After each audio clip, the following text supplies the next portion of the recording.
All right, next game, Texans at the Browns. This line opened up Browns -2. It's up to 3. Lots of money coming in on the Browns. So who do you like in this game? The Browns quite a bit. I don't know why this line isn't higher. I guess the logic is that without Odell Beckham, the Browns don't have as much firepower on offense, and their defense, especially in the middle of the field, has some weaknesses. But if you break down what's happened with the Browns lately, they were, I think, a 2.5-point home favorite against the Raiders, and they didn't cover that one. But that was in a horrible wind and rainstorm that they didn't stand a chance in, and both teams had a lot of trouble moving the ball. The Raiders only won because I think they have the better offensive line. Wyatt Teller was out for the Browns. But the Browns are getting healthier. They're coming off a bye, so they've had extra time to prepare for this game. And you're talking about they might be getting Austin Hooper back. They're getting Nick Chubb back in all likelihood too.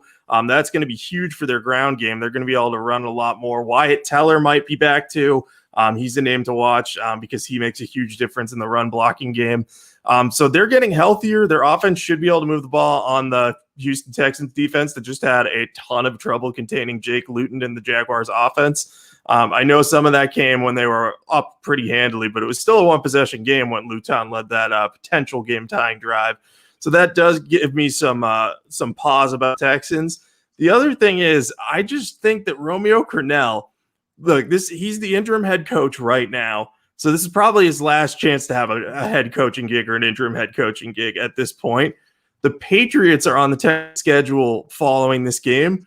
So I think there might be some look ahead for Crennel in this where he might, I know he used to coach the Browns too, I think, but I think he might look and say, hey, I might be able to actually get a win against Bill Belichick and the Patriots. Like, this is a lost season, but if I can do that in this year, I'll be able to hold that over his head for the rest of my life. So I see a little look ahead for the coach possibly. So I just think everything favors the Browns in my opinion. So I'm on them for, I think, 2 to 4 units. Depends on the injury report, but I definitely like them.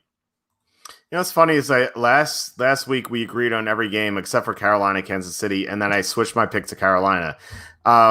This week so far, we're disagreeing on all 3 games so far, which is funny. But I don't like so far. I'm not confident in any of the picks yet. Like I like a lot of the later games. This is a 0 unit bet for me, so you're more confident on this one. So I would trust you because I had a tough time gauging this one. So like a couple of things. One. The Texans last week against Jake Luton, they allowed that backdoor cover to happen, and they had that first touchdown to DJ Chark, which was a great throw. But the Texans didn't have either of the starting cornerbacks. Like Bradley Roby was suspended right before kickoff. And it wasn't for, like, obviously it wasn't injury, is disciplinary issue. So if he's back, I don't know what's going on, but if he's back, that's going to really help the Texans because, with no Odell Beckham, they could just put Roby on Jarvis Landry, and then it's like, who does Baker have to throw to? Like Austin Hooper he's just okay. Kareem Hunt out of the backfield. Like there's some decent weapons, but like I feel like the Texans can keep pace with that. Like the Browns don't have a good secondary outside of Denzel Ward. They have some injuries in their secondary, and the Texans still have all their weapons. They didn't trade Will Fuller, so they still have Fuller and Brandon Cooks and Randall Cobb. Jordan Akins is back, and like he almost caught a couple touchdowns last week. So I have that in mind. So if Roby comes back, I think I like the Texans because I was thinking about this, and it seems like the 2 most likely results of this game are Cleveland winning by 3 and Houston winning by 3. And if we get the +3, we get both. When this was -2, I was leaning toward Cleveland, but now that it's -3 and the money brought this up to that line, I think I like Houston. I feel like Deshaun Watson could steal this game. Like the Browns aren't a good team, Like I know if getting Walt Teller back will definitely help, and they get Nick Chubb back. So like the Browns have some talent, but they're just not that good. Like they almost lost to Cincinnati right before their bye. And then they lost to the Raiders. Like I know the win was involved there, but like they're just not that good. So I think Watson could steal this game. So I'm on Houston, but it's just a lean. I'm not going to bet this one. Yeah, I don't think the Browns are that good either, but I don't think the Texans are good. I mean, Deshaun Watson's a great quarterback, and he has some good weapons at his disposal. But the thing that I keep harping on is that the Houston defense is just bad. Like, even if they get Bradley Roby back, they've allowed more rushing yards to running backs than any team in the league.